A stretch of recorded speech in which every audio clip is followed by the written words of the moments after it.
He walked away from a mushroom cloud and returned to a city that no longer existed, then survived a second atomic blast 3 days later. This is the story of a single man who lived through the unthinkable twice, a witness whose ordinary life became an extraordinary testament to human survival and the terrible cost of war. Tsutomu Yamaguchi was not a soldier. He was an engineer, a husband, a father, a young man with plans and the same quiet routines any of us would recognize. In the summer of 1945, he traveled from his home in Nagasaki to the city of Hiroshima on business.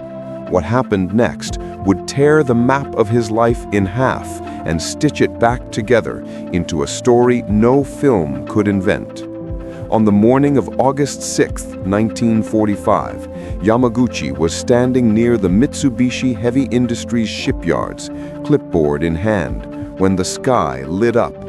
The world folded into a single blinding instant, a flash so bright that it felt like the sun had fallen into his hands. Buildings buckled.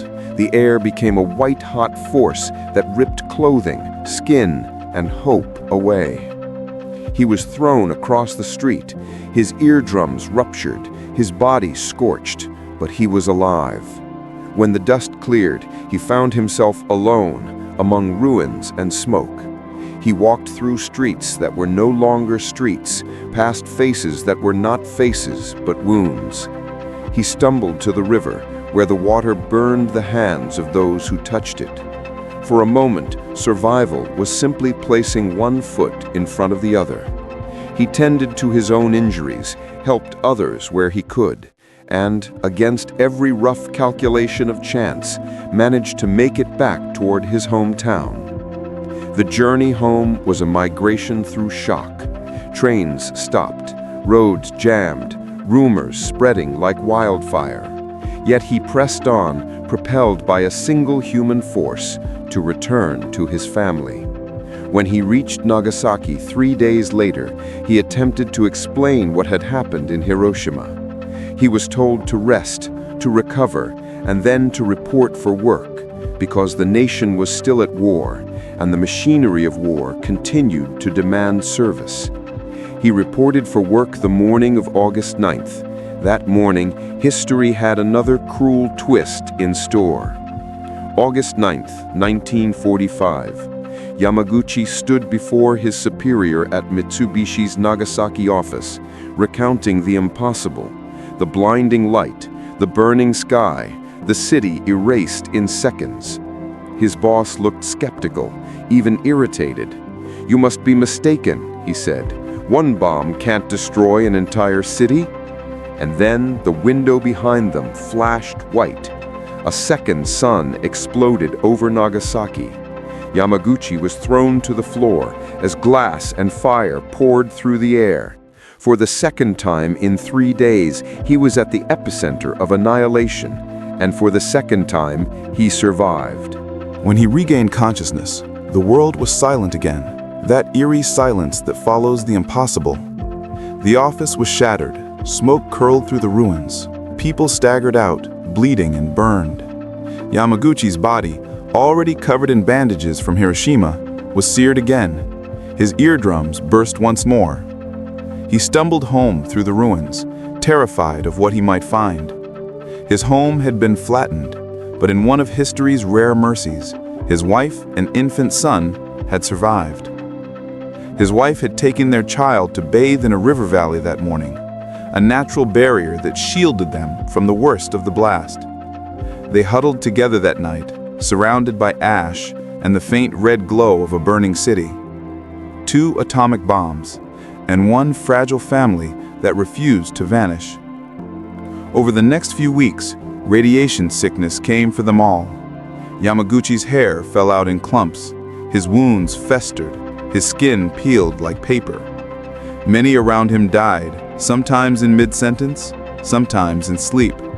He braced himself for death, but the human body and the human will can sometimes do what logic cannot explain. Slowly, painfully, Yamaguchi recovered. His burns healed, his hearing returned, and he went back to work in a city, rebuilding from the ground up, surrounded by ghosts. Years passed. Japan surrendered.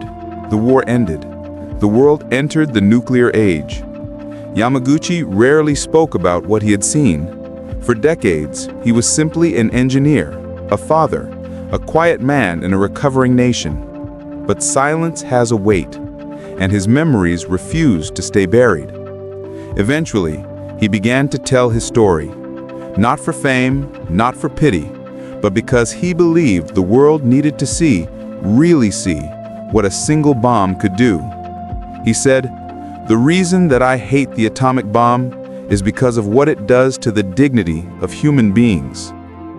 In 2009, the Japanese government officially recognized Tsutomu Yamaguchi as the only known person to have survived both Hiroshima and Nagasaki.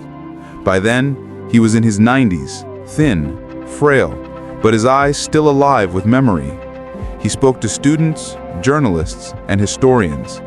He warned against the illusion of safety that nuclear weapons create. When asked how he endured it all, he smiled softly and said, "Life is stronger than you think."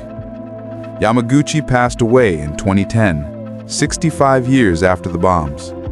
He died not as a victim, but as a witness, a living bridge between two tragedies that changed the course of history. His story remains one of the rarest in all of human history, not just the tale of a man who survived two atomic bombs, but of a spirit that refused to be erased. And maybe that's the real legacy of Tsutomu Yamaguchi, a reminder that even in humanity's darkest hour, survival is a quiet act of rebellion. If you are moved by his story, don't stop here.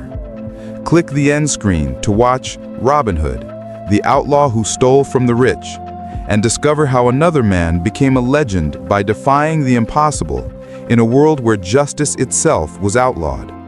And if you believe stories like this should never be forgotten, like, share, comment, and subscribe to Secrets of History, where every story reveals the hidden heartbeat of our past.